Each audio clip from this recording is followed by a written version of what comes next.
It's called the BA.2 variant, and it has meant we're far from done with COVID as it spreads fast around the world. Millions of Chinese citizens on total lockdown in Shanghai.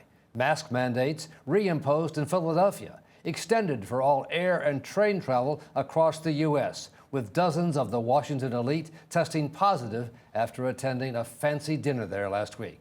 So to help us understand how to deal with all this, what to expect next, we're joined by Dr. William Schaffner from the Vanderbilt University School of Medicine, one of the country's leading authorities on infectious diseases. He helps to advise federal regulators, and tonight he's here to help advise all of us. Dr. Schaffner, thanks for being here. What's your thought on this new variant, and how much of a worry should we be?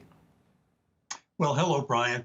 This new variant actually is something else again, as we like to say.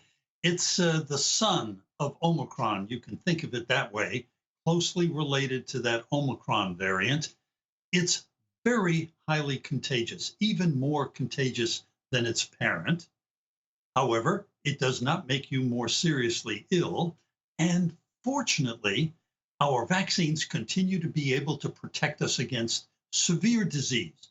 Now, that said, this variant can infect you even though you're well vaccinated, but you'll get either almost no symptoms or the symptoms that are equivalent to a bad cold. So it's spreading very widely, causing a lot of cases, but fortunately, not very many hospitalizations. People at risk for hospitalizations, still the folks who haven't been vaccinated and people who are incompletely vaccinated. You know, if you've had those first 2 doses, you need the third. We've seen in Philadelphia they're reimposing mask mandates. Is that going to work around this country given all the resistance to mandates we've seen so far?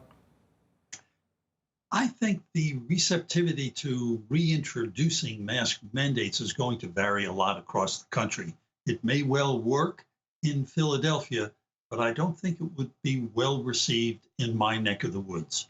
So I think we have different cultures in different parts of the country, and we'll see how well it's accepted in Philadelphia might help dampen down the spread of this variant in that city. Dr. Schaffner, a question for you from Rhonda Schwartz. Rhonda? Doctor, there's still no vaccine approved for children under the age of 5. How urgent is that in this fight against COVID? And can you give us any insights into why the holdup, why it's so difficult? Well, Rhonda, the holdup is just that the studies are still proceeding. It's taking longer for those studies to be completed than, frankly, many of us had anticipated. So hold on, it's still in the works. Would we like to have it? Sure. We would have a segment of the population, parents, who would go out and immediately get their children vaccinated, those very young ones. But we still have to persuade many other parents to vaccinate children who are already eligible for vaccination. And the fact that cases are diminishing really has slowed down our national vaccination effort. We'll just have to keep giving information out and trying to encourage folks. Dr. Schaffner, let me follow up on that. Do you think the mandates, the requirements, the demands that people get vaccinated in some way backfire? There's still a huge number of Americans who are resisting getting vaccinated. Yeah, Brian, it was plus minus. I think that any number of things could have been done better. Mandates have helped. They clearly increased vaccination in large segments of the population, in healthcare, for example. But they also, among some people, just had them double down in their disinclination to get vaccinated.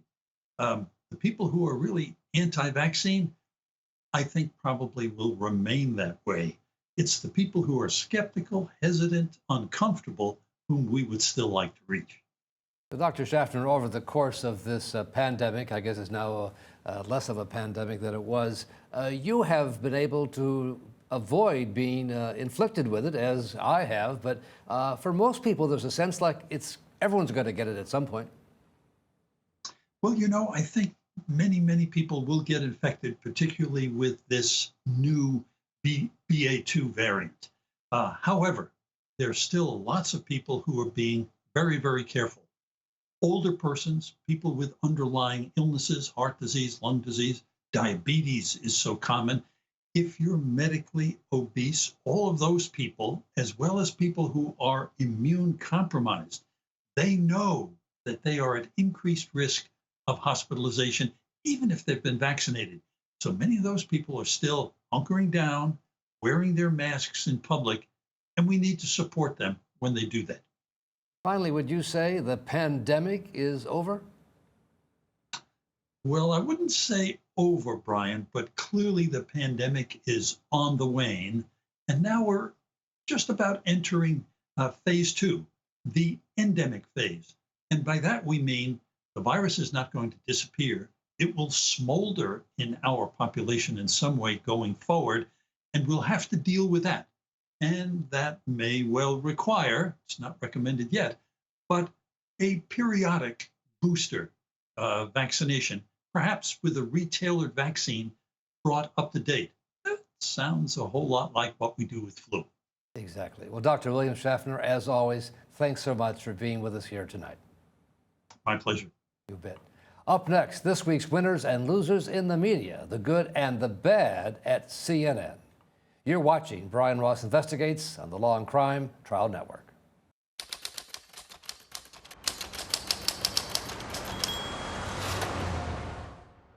This week's winners and losers in the media, as chosen by the editors of Mediaite.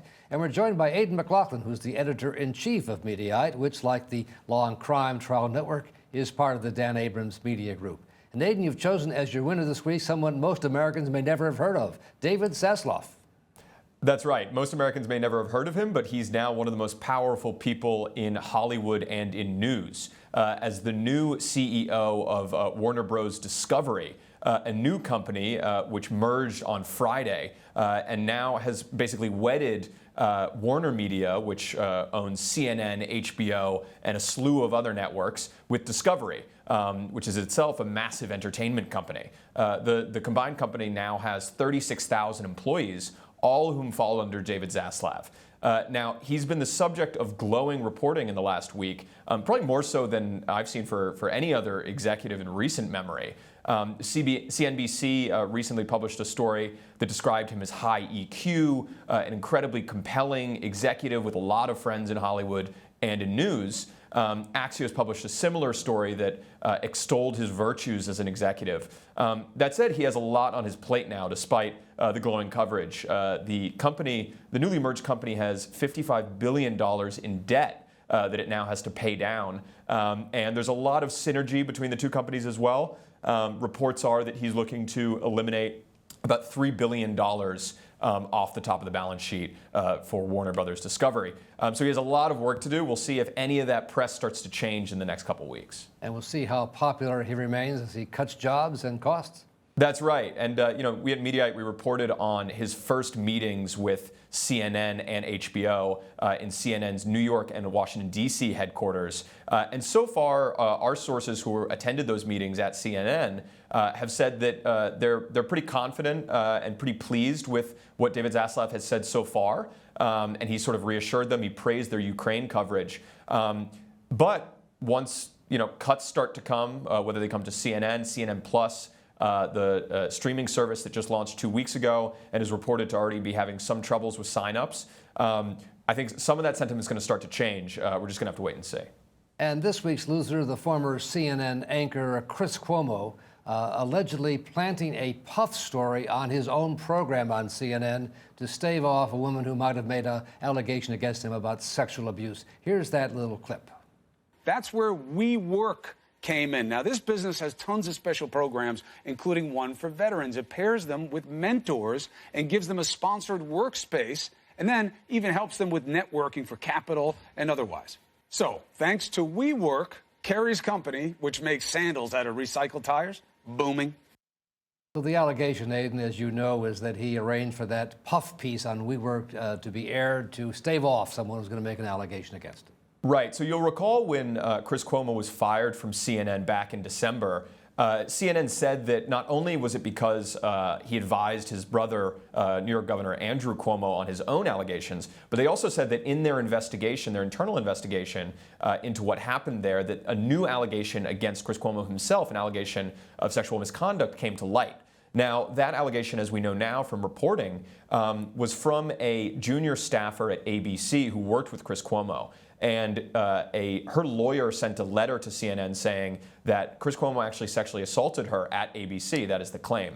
Chris Cuomo has denied those allegations through a rep. One of the big allegations that's come out now in this video, which has just resurfaced, that woman claims that Chris Cuomo ran this puff piece about WeWork, where she then later worked, in order to try and silence her allegation against him back in 2017, when the Me Too movement was really at its height. It was weeks after Matt Lauer had been ousted from NBC, and there were a bunch of other allegations floating around at the time. So if true, it would be a stunning allegation, and certainly the puff piece does not look good for Chris Cuomo right now. A serious allegation, and on that case, what has Mr. Cuomo said about it, quickly? He's never said anything publicly, but his spokesperson denied the allegation of sexual assault to the New York Times when they asked him about it back in February. If true, a very serious allegation against him, crossing all kinds of journalism ethics lines. All right, Aidan McLaughlin, thank you so much for being here, and thanks all of you for watching. We'll see you again here next week on the Law and Crime Trial Network.